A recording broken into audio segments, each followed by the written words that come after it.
What's up, crew? I am John, this is BrewTogether, and today we're going to be unboxing, assembling, installing, testing, and reviewing the iTap bottling system from Boel Company.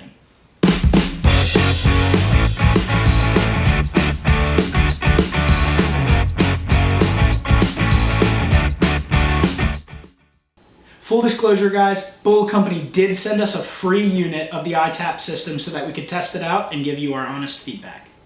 So Boel Company is based in Russia, and because of that, this unit hasn't gotten super popular in the United States yet. I do think it'll get there really soon. It's an awesome system.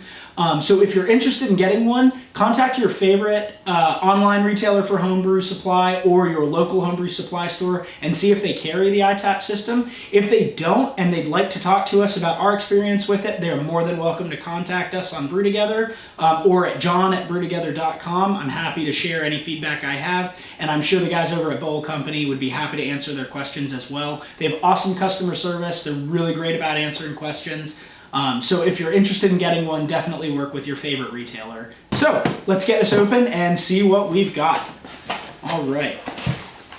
So first thing we've got is the instruction manual. It's actually a really comprehensive set of instructions, which is better than I can say for most homebrew supply. I don't know if you watched our video building our new 3-roller grain mill that was completely absent of instructions. But luckily for us, Boel Company did a really good job of documenting how this works and how to install it. And so we've got some diagrams there, some additional diagrams here. They actually have a really nice blow apart model for it and even a template for drilling the holes in your keezer. So let's see what else we've got. We've got some marketing material from the company itself describing who Boel is. And then we've got our iTap system. So the main body of the iTap is actually built out of plastic, but it is not cheap feeling at all. It's really heavy. It's a very solid construction. All of the parts really feel like they were well engineered. It certainly does not feel cheap. So we've got our main body here. We have got the shank. The shank is also plastic. It's a standard beer shank size, but once again, it doesn't feel cheap at all. It feels, you know, really heavy duty and nice quality. There we have got our beer line connection that goes onto the shank here. We have got some assorted rubber pieces. Depending on the size bottles you have, you'll actually need to swap out a few different parts to make sure it fits perfectly. So Boel does include those with the iTap system. We have also got our hose barbs for our drain line out, as well as our CO2 line in, and I'll explain how that works as well. We've also got the clamp lock, so this is how you attach the bottle to the system. It fits onto the iTap here, and then as it clamps down, it'll hold the bottle in place so it can be filled. The bottle is actually filled by sealing on that rubber seal there, and we will show you how that works as we install it. The other thing I'm really excited about with this unit is, you know, I think a lot of people would hesitate to install a bottle filler right into their keezer, and I know a lot of the other videos have showed alternative ways on how you could install this in a temporary way so that it's not always taking up one of the areas you have for a tap. I think what Boel has done to overcome that, which is really awesome, and it's a big part of the reason why we're going to permanently install it on this keezer, is they include something they call their G connector. And this thing is really cool. So it's a very heavy duty tap. And what you do is you just fit it in right where you would normally put the bottle.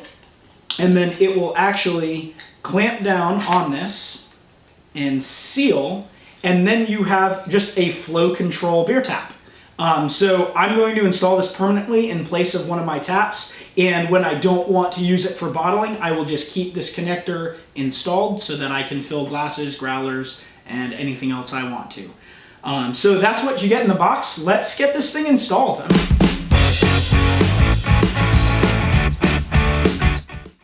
All right, so you're going to need a few things to install the iTap system. First, you're going to need a power drill. You're going to need a screwdriver setup to make it much easier to tighten your hose clamps. You can use a flathead screwdriver for mine. I hate doing it. So I have a specialty tool for that. You will need a 9/16 drill bit. You will need a 7/16 drill bit. You will also need a 1-inch drill bit. I don't need one today because what I'm going to do is actually install this in place of one of the taps I already have on this system. So I've already got the 1-inch hole drilled. If you do not, you'll need to measure to the center of your collar and drill your 1-inch hole there. You will need hose clamps, beer line, and gas line. And that's it. So we've got our tools, we've got our lines, we've got our iTap. I think we're ready to build this thing. We're going to assemble the body of the iTap. So to do that, we are going to put our shank into the back. There should be a rubber seal, a red one. You can see that right there. Mine had popped out, so I put it back in. Your shank will seal right onto the back of that. So get that screwed in there.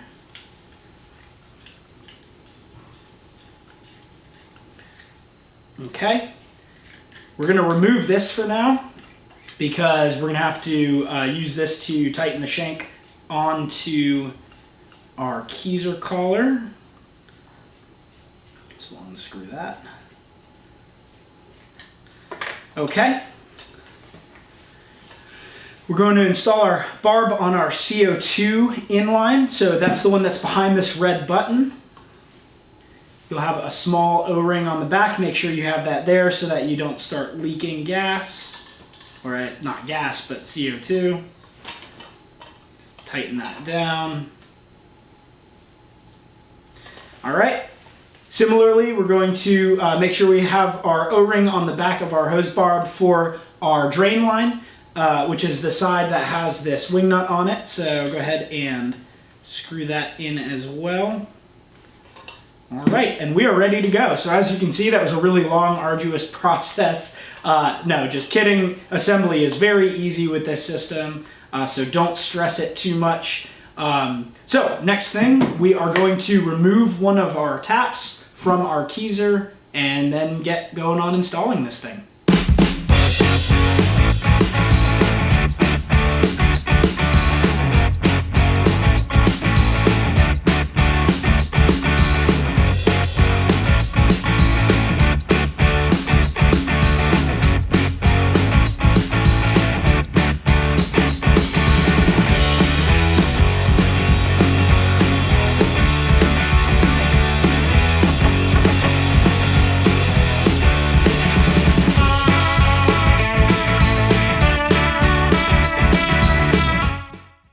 Instead of doing all of the math, measuring all these things, I'm going to use the template.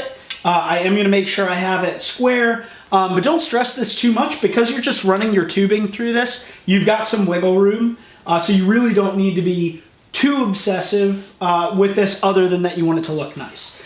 So I am just going to make sure that I have this paper square, or pretty close anyway. I am going to feel whether I have the hole lined up or not. Okay, all right, hole is lined up.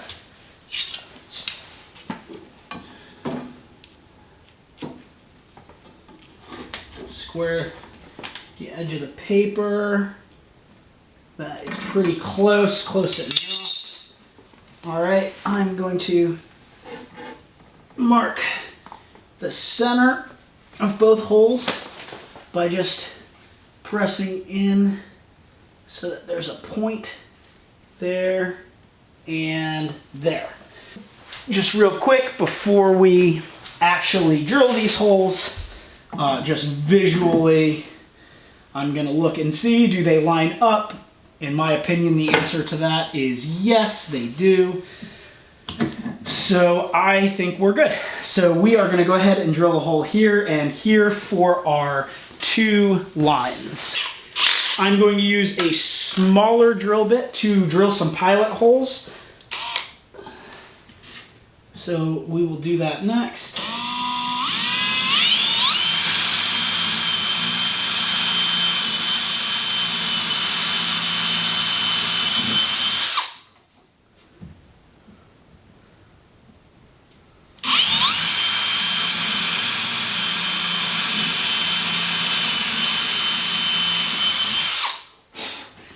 All right, like I said, guys, these are going to be pretty forgiving because you are dealing with hoses, so don't stress too much. As you can see, my holes are not perfect. I am not going to worry about it, and I do not recommend you lose a lot of sleep over that either. All right, as a reminder, before we drill the larger holes, that your gas line is on the left, a beer drain line is on the right. So we're going to use our 9/16 bit, which is our larger bit, on the left. And we'll go ahead and do that one first. So let me make absolutely sure I have the right one. And I do. All right. Get that lined up. Take a look in and make sure we're not doing anything stupid this way. We are not. All right. All right. Let's do it.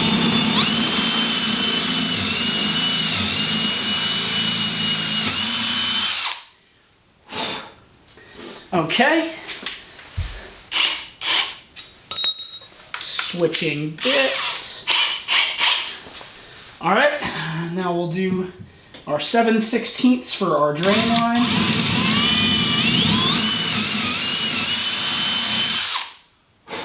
All right. Well, no going back now, guys. This is officially happening because I just drilled into the collar. All right. So, let's see how we did. We'll place that there. Those are lined up nicely. I don't think we'll have any problem getting our hoses through those holes. So I'm going to call that a success. All right. Okay, so now we have our drain tube coming through.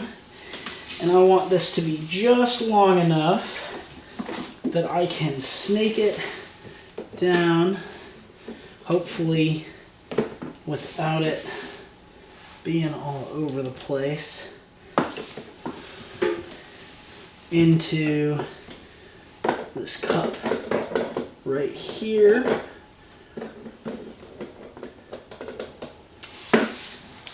Okay, so we have our drain line coming in through the kegerator down into our cup inside. And so what we'll do now is just place our iTap right here and see how long this drain line needs to be. It's not an exact measurement, and we will cut it. Something to note, I have not connected this yet, and the reason for that is it just makes it a lot easier to get to these hoses before you have, so I do recommend not actually connecting the iTap until you've connected your hoses. So we will go ahead and connect our beer line now. All right.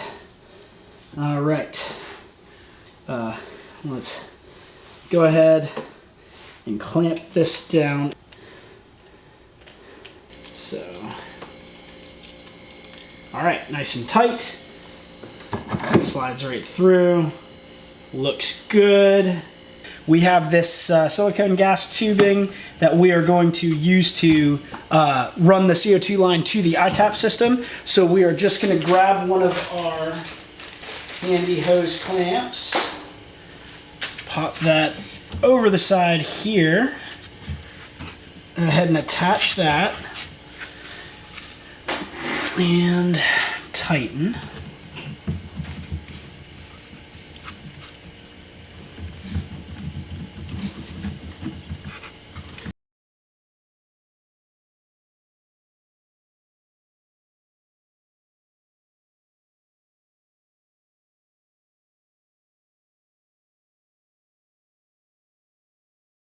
Now we have our gas line. Okay, so now we will go ahead and attach our gas line there and tighten it down. Let me make sure it is good.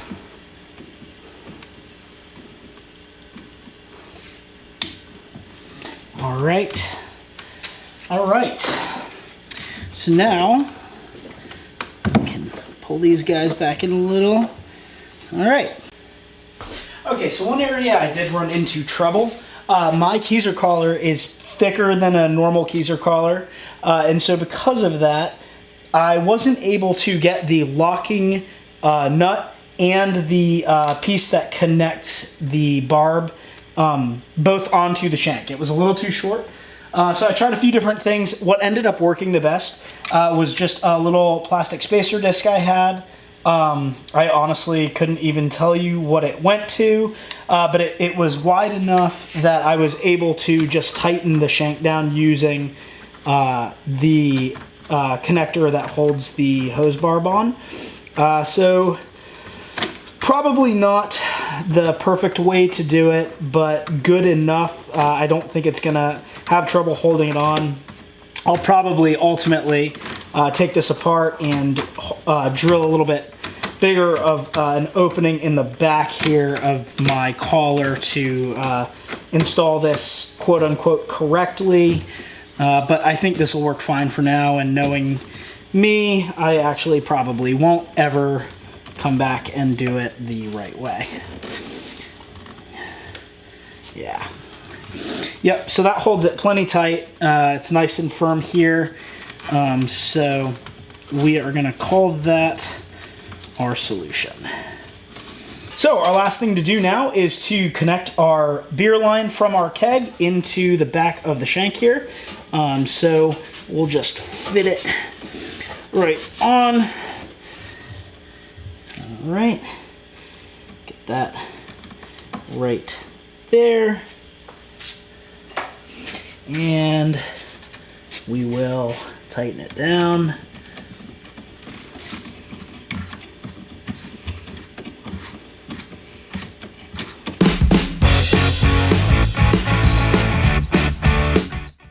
All right, so we've got it installed. As you can see, it wasn't too hard to do. The little challenges I ran into were really more about my system in particular than the product itself, so I have no complaints about installation. So now for the million-dollar question, does it work? So what we're gonna do is try it with a standard long neck crown cap bottle. I've already rinsed them out. I'm going to hit them with just a bit of Star Sand. Shake that around a little bit. All right, so I've got a sanitized bottle, sanitized cap. Okay, so here's how you use it. It's really easy and you get the hang of it. You get to actually do this pretty quickly. So we've got a sanitized bottle. We're going to very gently lock the head into place. It's going to seal against that rubber stopper in there and hold it in place without breaking it. We're going to slightly open our drain valve to let the CO2 escape, or the air escape rather, as we hit the CO2 button a couple of times to make sure the bottle has been purged of all oxygen. We're then going to close our drain valve, gently open the tap, and then as you can see, the beer is actually filling from the sides of the bottle. And then we will just slowly open our pressure relief valve here so that the beer can fill from the sides. All right, and then as you can see, we've got a little bit of foam. So that's where the drain valve really comes into play. So keep that open. That foam will leave through the drain valve. And then you can continue filling. The beer is filling from the sides and the bottom. The foam is exiting through the drain. You can open our drain valve a little bit more. And we're good. All right. So you can see the beer has made it most of the way up the neck, about halfway. We will just let a little bit more of that foam escape to equalize the pressure in the bottle. Okay. Now that we have equalized all that pressure, we will close that. We will open this. It is perfectly filled. And then we can take our sanitized crown cap and our capper.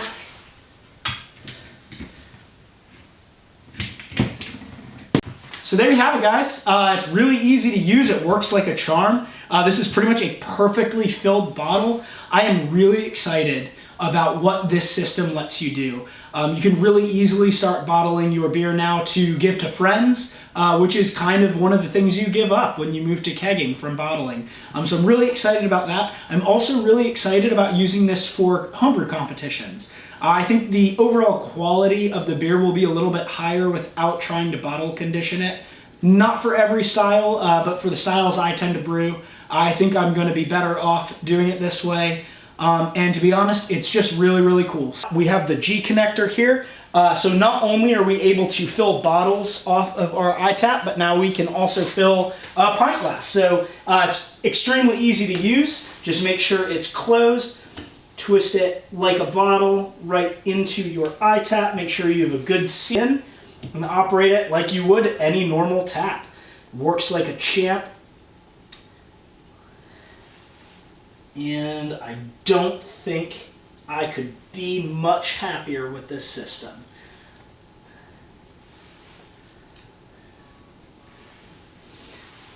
Guys, thank you so much for joining us for this video, and huge thank you to Boel Company for letting us try the iTap system. You know, you asked for our honest feedback, and our honest feedback is that it is awesome. We love it. It is easily the best bottling system I've ever used. It's absolutely better than a beer gun. It's absolutely better than any counter pressure filler I have used. I could not like it more. The bottling works great. I'm going to bottle a few more of these today and try them in 1 month, 2 months, and maybe 6 months just to see how well it holds its carbonation. The G connector works like a charm. It was a perfect pour. Just really excellent product. Well designed, well built, and it works great. Thank you guys very much. We'll see you next time. Cheers.